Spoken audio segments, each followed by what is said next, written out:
Dear friends, तो मैं हूं आरती। संस्कृति पीसीएस यूट्यूब चैनल पे आप सभी का स्वागत है। मैं हाजिर हूं एक नए विषय को लेकर के। आज का हमारा टॉपिक बहुत महत्वपूर्ण है, पंचायती राज से भी संबंधित है और वहां पर चुनाव प्रक्रिया क्या हो रही है, क्या क्या कमियां हैं, क्या क्या एक तरीके से चीजें सुधार करने की आवश्यकता है। एक रिपोर्ट के माध्यम से यहाँ पे जारी किया गया है, जिसमें बताया गया है कि अधिकारी जो होते हैं चुनाव प्रक्रिया में भाग लेते हैं वो कम है। साथ में यहाँ पर जैसे वन नेशन वन इलेक्शन की बात की गई, तो यहाँ पे बोला जा रहा है कि अगर एक देश एक चुनाव है तो एक चुनाव प्रणाली या एक चुनाव या एक मतदाता सूची भी होनी चाहिए। क्योंकि जब राज्य के चुनाव होते हैं मतदाता सूची अलग से बनती है, जब केंद्र के चुनाव होते हैं फिर मतदाता सूची अलग से बनती है। तो बार बार जो है आप क्यों कर रहे हो, क्योंकि मतदाता तो वही है, दोनों सूची में एक ही व्यक्ति सम्मिलित है। तो इसको लेकर जो है विषय पर जो है चर्चा की गई है कि हमें जो है किन किन सुधारों को करने की आवश्यकता है। सारे फैक्ट्स को देखेंगे, लास्ट में जो है क्लास के हम ये भी देख लेंगे पंचायती राज व्यवस्था जो है कब शुरू की गई थी, किस किस सिफारिशों के आधार पर इसको लॉन्च किया गया था। देखिए क्या लिखा हुआ है, देश में हो एक मतदाता सूची, भारतीय लोक प्रशासन संस्थान का सुझाव। तो भारतीय लोक प्रशासन संस्थान है, उसने बहुत सारे सुझाव दिए हैं, उसमें से कुछ महत्वपूर्ण सुझाव जो है हम यहाँ पर उनको चर्चा में रखने वाले हैं। ठीक है, तो अगर बात करें चर्चा के बिंदुओं की, तो भारतीय लोक प्रशासन संस्थान हमारा है, जिसको शॉर्ट में हम IIPA बोलते हैं, द्वारा पंचायती डिवोल्यूशन इंडेक्स रिपोर्ट यहाँ पर प्रकाशित की गई। मतलब क्या एक तरीके से एवोल्यूशन किया गया है पंचायती राज संस्थाओं का, कि कैसे सुचारू रूप से उनको और अच्छे तरीके से हम कैसे चला सकते हैं, इससे संबंधित चीजों को यहाँ पर जो है सौंपा गया है। देखिए लिखा है, पंचायतों की स्थिति में सुधार के लिए कई महत्वपूर्ण सुझाव दिए गए हैं। रिपोर्ट में बताया गया कि पंचायतों में कार्य कुशलता और प्रशासनिक दक्षता को बढ़ाने के लिए सुधार की आवश्यकता है। देखो, कार्य कुशलता और दक्षता अगर हमें बढ़ानी है तो पहली बात तो हमारे पास जो है पर्याप्त मात्रा में जो है अधिकारी भी होने चाहिए। रिपोर्ट में बताया गया है कि एक एक अधिकारी पर जो है 17 गांव जो है पेंडिंग, मतलब 17 गांवों का काम एक व्यक्ति संभाल रहा है। आप समझो कहां से कैसे भागेगा।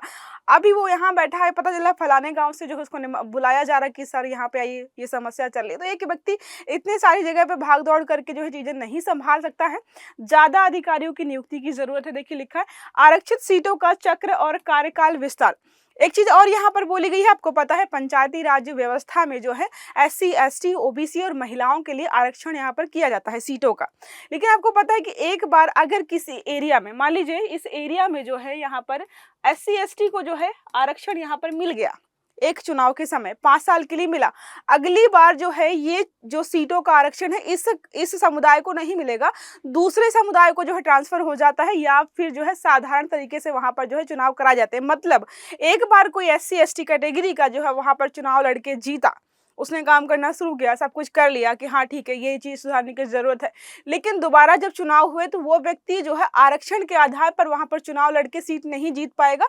इसके फायदे भी है, कुछ नुकसान भी है, जो कि यहाँ पर जो है प्रकाशित किए गए। देखिए समस्या क्या है यहाँ पर, वर्तमान में व्यवस्था के तहत जो है आरक्षित सीटों का चक्र हर चुनाव में बदल जाता है। मैंने बताया जैसे ही दूसरी बार चुनाव होंगे तो जिस बार इसने आरक्षण का फायदा उठाया अगली बार उसे नहीं मिलेगा।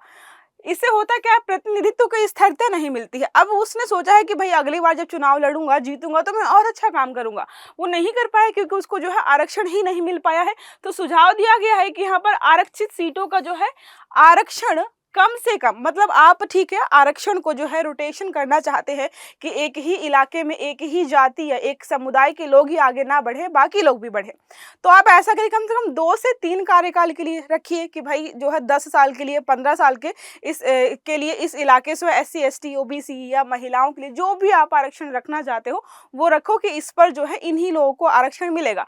ये सुझाव दिया गया है ताकि जो है हम और अच्छी चीजें कर पाए। अब यहाँ पर सामान्य मतदाता की यहाँ पे सिफारिश की, उन्होंने बोला है कि पहले हम केंद्र के लिए चुनाव करवाते हैं तो मतदाता सूची उनके लिए बनती है, फिर राज्य चुनाव आयोग हमारा है वो मतदाता सूची अलग से बनाता है। जब मतदाता एक ही है तो सूचियां अलग अलग क्यों बनाई जा रही, क्यों जो है रिसोर्सेज को जो है वेस्ट किया जा रहा। अब पैसे लगते हैं ना, कोई चीज फ्री में तो हो नहीं रही, तो वो बोला गया कि एक ही मतदाता सूची हो जिससे रिसोर्सेज भी बचाया जा सके, समय भी बचाया जा सके। फिर क्या है, देखो सुझाव दिया गया है, रिपोर्ट में यह सुझाव दिया गया है कि एक सामान्य मतदाता सूची कॉमन इलेक्टोरल रोल जो है यहाँ पर होना चाहिए। इससे ना केवल संसाधनों की बचत होगी बल्कि चुनावों के संचालन में भी अधिक पारदर्शिता आएगी। इससे एक विशेष परियोजना के स्पेशल पर्पस व्हीकल जो होता है के माध्यम से जो है लागू किया जा सकता है। यहाँ पर सिफारिशें यहाँ पर ये की गई हैं। अब पंचायतों में अधिकारियों और कर्मचारियों की कमी है बहुत, जैसे बताया मैंने। एक पंचायत सचिव है, सचिव जी तो याद होगा ना, पंचायत जिसने वेब सीरीज देखी है उसको पता होगा कि पंचायत सचिव का पद कितना महत्वपूर्ण और कैसे काम करता है। तो पंचायत सचिव के लिए पास जो है औसतन 17 ग्राम पंचायतों का कार्यभार है। तो यहाँ पे बोला गया कि आप भाई नियुक्तियां कीजिए। इतना बड़ा इलाका जो है कोई एक व्यक्ति नहीं संभाल सकता है, सारी समस्याओं को नहीं सुन सकता है। कैसे कहाँ पर विकास करना है, एक से ज्यादा व्यक्तियों की जरूरत है। स्थायी शासन सेवा आयोग का गठन किया जाए। हमारे पास लोक सेवा आयोग है, राज्य के लिए भी हमारा सेवा आयोग है, लेकिन स्थानीय सेवा के लिए कोई आयोग हमारे पास नहीं है, इसकी सिफारिश की गई है। तो स्थानीय शासन सेवा आयोग का गठन यहाँ पर पंचायतों और अन्य स्थानीय निकायों में कर्मचारियों की नियुक्ति के लिए किया जाए। ठीक है, इसके माध्यम से नियुक्तियों में पारदर्शिता भी बढ़ेगी, प्रशासनिक ढांचे में भी सुधार आएगा। तो जैसे जो है यूपीएससी अपना एग्जाम कंडक्ट कराता है, उनकी ट्रेनिंग कराता है, सब कुछ करवाता है, वैसे जो स्थानीय स्तर पर भी होना चाहिए। अभी स्थानीय स्तर पर तो होता है, लेकिन जो है राज्य सेवा आयोग जो हमारा है वो उसी के अंतर्गत जो है उसको कंडक्ट कराया जाता है। तो बोला जा रहा है कि बहुत सारी वैकेंसीज होती हैं, बहुत सारे पदों की जरूरत होती है, बहुत सारा काम है, तो अलग से हम जो है इसको कंडक्ट करा सकते हैं।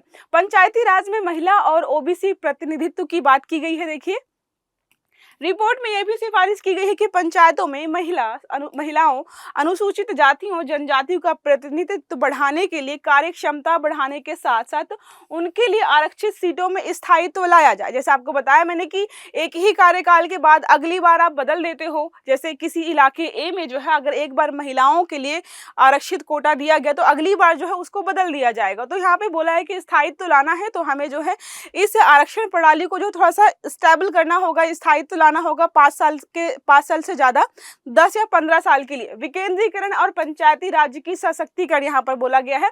तो पंचायती राज व्यवस्था को सशक्त बनाने के लिए विकेंद्रीकरण की आवश्यकता यहाँ पर है। क्या बोला है, पंचायतों को वित्तीय सबसे बड़ी प्रॉब्लम जो पंचायतों की है, उनके पास पैसे नहीं होते हैं, फंडिंग जो है ठीक से नहीं आती है, समय पर नहीं आती है, इसीलिए विकास भी नहीं हो पा रहा है। देखिए लिखा है प्रशासनिक अधिकार मिलना चाहिए, तो प्रशासनिक अधिकार भी दीजिए, उनको वित्तीय जो है पैसे भी दीजिए ताकि वे स्थानीय समस्याओं का समाधान प्रभावी रूप से कर पाएं। अब ना ही उनके पास अधिकारी है, ना ही पैसा है समय से, तो कैसे विकास कर पाएंगे। तो जो है इन चीज़ों को यहाँ पर सिफारिश के माध्यम से बताया गया कि आपको ये जो है सुधार करने की आवश्यकता है। अब बात करें यहाँ पर एक राष्ट्र एक चुनाव की, एक वर्ड यूज किया गया था, बहुत चर्चा का विषय बना हुआ था। तो भारत में लोकसभा, विधानसभा, पंचायत और नगरीय निकाय चुनाव सभी एक ही समय पर कराए जाएं। अभी क्या होता है, एक चुनाव खत्म हुआ फिर दूसरे चुनाव की तैयारी हो रही है, लोकसभा खत्म हुआ, लोकसभा के चुनाव खत्म हुए, फिर विधानसभा के चुनाव हो रहे हैं, फिर पंचायत के चुनाव हो रहे हैं, फिर पता चला किसी और चीज के चुनाव हो रहे हैं। तो आधे स्कूल के अध्यापक इसी काम में लगे रहते हैं। हमारा चुनाव आयोग जो है, जो भी कर्मचारी है, सारे पूरे साल भर चुनाव ही करवाते रहते हैं, क्योंकि हर बार जो है अलग अलग चुनाव हो रहे हैं। तो बोला जाता है कि भाई सारे चुनाव आप एक बार में ही करा लो ना, क्यों बार बार अलग अलग से कंडक्ट करा रहे हो। तो इसी को हम बोलते हैं एक राष्ट्र एक चुनाव। इस अवधारणा का उद्देश्य है चुनावी प्रक्रिया को अधिक प्रभावी और किफायती, मतलब कि बार बार पैसे क्यों खर्च कराने, एक बार में ही सारा आप करा लो। तो पैसे भी, जैसे एक चुनाव कंडक्ट कराया, उसमें हो गया कि भाई जाइए आप जो है लोकसभा के लिए जो है यहाँ पर दिया हुआ है एक, फिर क्या है विधानसभा के लिए यहाँ पर कॉलम है, और यहाँ पर जो है पंचायतों के लिए हो गया। अब एक व्यक्ति गया तो जाएगा विधानसभा में, हम जो है लोकसभा में इसको वोट देना चाहते हैं, विधानसभा में इसको वोट देना चाहते हैं, और जो है पंचायत में जो है इसको वोट देना चाहते हैं। तो एक बार में ही सारा काम निपट गया। तो ये जो है यहाँ पर सिफारिश की गई है। वर्तमान में क्या है, अलग अलग समय पर जो है अलग अलग चुनाव कंडक्ट कराए जाते हैं। अब यहाँ पर एक और चीज लिखी हुई है, इससे फायदे क्या होंगे, संसाधनों की बचत होगी, बार बार पैसे लग रहे हैं, पहले लोकसभा के चुनाव कराए, सब पूरा मतलब वहाँ पर जो है सारी चीज़ें कराई कि ये कंडक्ट कराना है, वो पोल्स बनवाने हैं, सब कुछ कराना पड़ता है बार बार, तो पैसे लगते हैं। संसाधनों की बचत होगी, नियमितता और स्थिरता आएगी, सारे एक साथ ही हो जाएंगे। आर्थिक हमें लाभ होगा, बहुत सारे पैसे बचने वाले हैं। प्रशासनिक दबाव कम होगा, अधिकारियों पर दबाव रहता है कि भाई ये चुनाव करवाने हैं, सारी सुविधाएं देखनी है, वो चुनाव करवाने हैं, तो उन पर प्रशासनिक दबाव कम होगा, वो और अच्छी चीज़ों पर फोकस कर पाएंगे। राष्ट्रीय मुद्दों पर हम ध्यान केंद्रित करेंगे, ना कि जो है साल भर चुनाव में ही लगे रहेंगे। तो ये जो है बेनिफिट्स हो सकते हैं। अब बात करें कि एक राष्ट्र एक चुनाव की चुनौतियाँ क्या हैं? संविधान में बदलाव करना पड़ेगा, क्योंकि हमारे यहाँ पर लिखा है अलग-अलग नियम कानून बनाए गए हैं, तो संशोधन की आवश्यकता होगी। अब संशोधन करना है तो सबकी जो है सहमति ज़रूरी है। तो वोटिंग्स के माध्यम से जो हो सकता है यहाँ पर चीज़ें सही ना चल पाएँ। फिर क्या है, राज्य और केंद्र की स्वायत्ता। राज्यों को अपनी स्वतंत्रता में हस्तक्षेप महसूस हो सकता है। अब जो है राज्यों को लगेगा कि ये तो सारा एक साथ ही करा रहे हैं, इन्होंने अपना नियम कानून बना लिया है। अब देखो हमें पता चल रहा है कि अभी कौन सी पार्टी जो है मेजोरिटी में है। अब वो दूसरे राज्यों को लग सकता है कि ये तो मेजोरिटी में है और यही सब जो है चुनाव प्रचार करेंगी, तो हो सकता है कि विधानसभा और पंचायतों के चुनाव में भी जो है लोगों को इन्फ्लुएंस करके जो है वहाँ पर ही अपनी सारी चीज़ें सेटअप कर ले, तो ये थोड़ा सा प्रॉब्लम हो सकती है। अब बात करें यहाँ पे पंचायती राज व्यवस्था की, आपने बहुत बार पढ़ा होगा, जब भी हम पॉलिटी पढ़ते हैं सब लोग यही बताते हैं पंचायती राज व्यवस्था पढ़ लो, प्रश्न बहुत सारे आते हैं। तो थोड़ा सा जल्दी से इसको देख लेते हैं। तो पंचायती राज व्यवस्था की जो है सिफारिश की थी किसने? बलवंत राय मेहता कमेटी ने की थी।